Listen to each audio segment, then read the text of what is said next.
Olá, amados, graça e paz. Como Jesus está a nos dizer, todo ser que respira louvai ao Senhor, não existe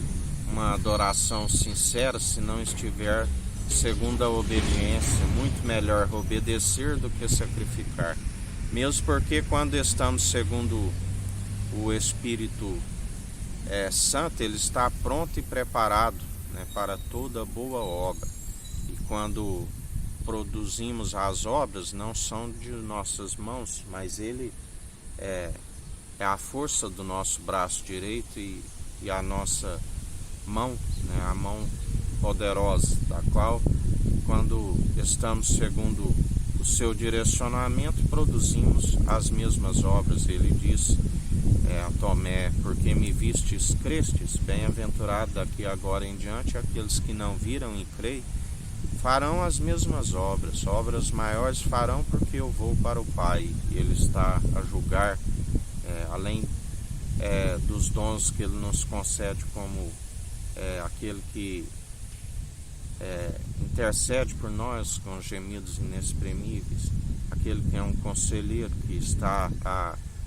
falar em nosso ouvido, aquele que nos concede os dons espirituais, aquele que nos concede os sonhos, o discernimento, aquele que nos concede a palavra colocando em nossa boca, aquele que maneja bem a palavra da verdade, tanto na defesa como no ataque, através da armadura do cristão, o capacete da salvação, através do escudo da fé, quando nós apagamos todos os dados inflamáveis do maligno, toda seta inflamável de maldição, tudo aquilo que a língua maledicente pronuncia, nós anulamos, não permitimos com que isso venha a nos interferir na nossa missão, na nossa devida obediência. Através do discernimento nós discernimos aquilo que vem, que é da parte do nosso Senhor, como aquilo que é falso, que são palavras humanas, que não tem valor real na balança, da qual são palavras segundo o próprio acusador, que é aquele que aponta o dedo, que é aquele que a palavra nos diz, aquele que a porta lhe foi fechada, o acusador de nossos irmãos, que os acusava de dia e de noite, da qual por um tempo iriam vencer os seus santos, mas agora chegou o tempo onde nós somos vencedores em Cristo Jesus. A porta lhes foi fechada e uma porta excelente nos foi aberta, e dia após dia somos vencedores, dia após dia, através da devida obediência ao nosso Senhor e Salvador Jesus Cristo. Ele recebe os nossos louvores, que somos como um culto de ação de graças que demonstramos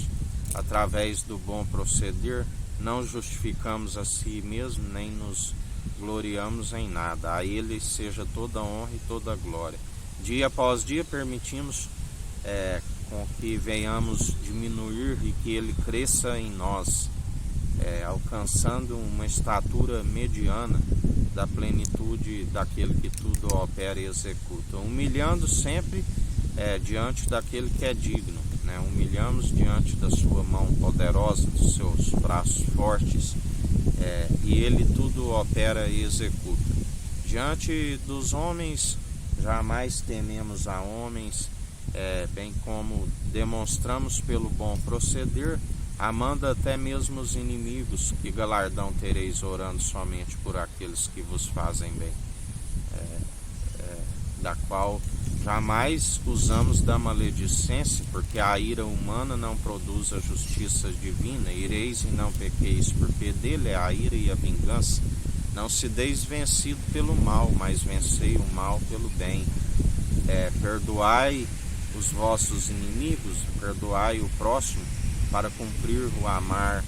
ao próximo como a ti mesmo. Como podeis ser perdoados, se não perdoai até mesmo os vossos inimigos?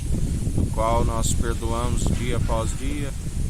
da qual assim o nosso mestre disse: Pai, perdoa, eles não sabem o que fazem. Fazendo assim, acumulou brasas sobre as suas cabeças, porque tudo está condicionado segundo as próprias atitudes de cada um, porque é individualmente a responsabilidade. Ninguém pode atribuir as suas faltas ao seu próximo, né? Porque cada um é conhecedor das suas próprias atitudes, da qual existe uma consciência constantemente que nos acusa, seja como cumpridores ou seja como faltosos, do qual nós temos o Espírito Santo que comunica ao pneuma, nosso fôlego de vida, nos confirmando cumpridores segundo as suas obras que são experimentadas e prontas, e nos capacita para dia após dia perseverar nos atos de justiça, exercendo direitos segundo a própria equidade, na imparcialidade. Porque se tem uma coisa que o Senhor abomina, é que um justo, né, seja passado como um falso testemunho, e aquele que está na impiedade seja considerado como justo. Isto é abominável diante do nosso Senhor e Salvador Jesus Cristo, do qual a Bíblia diz que ele muda os tempos, as estações, e a um ele rebaixa e o outro ele promove. E assim, dia após dia, nós perseveramos segundo a devida oração e sem retroceder, sempre segundo o Espírito Santo que está pronto e preparado para toda boa obra. Porque se retrocede, ele não tem prazer nestes. Não alegramos na morte do ímpio, nem mesmo dos nossos inimigos, porque nem mesmo ele tem prazer nisto, tanto que ele clama que todo ser, ele não faz acepção de ninguém, assim como o Pai não fazia, e ele diz, clama a mim, anunciar-te coisas grandes e ocultas que não sabes, da onde muitos, pela falta de sabedoria e pela negligência no ensino, o meu povo perece, né, da qual ele fala, porque acham que estão utilizando o seu nome, mas embora falam em nome de Jesus, mas não seguem o seu direcionamento e não o conhecem e rejeitam através do próprio proceder, da qual aquele que tem o exercício constante da fé contempla, discerne entre os espíritos e sabe entre aqueles que estão sendo capacitados e serão aprovados se perseverarem, assim como aqueles que foram rejeitados pelas suas más atitudes. E em mais um dia perseverai, que a graça do nosso Senhor e Salvador Jesus Cristo esteja convosco, assim como ele está no meio de nós.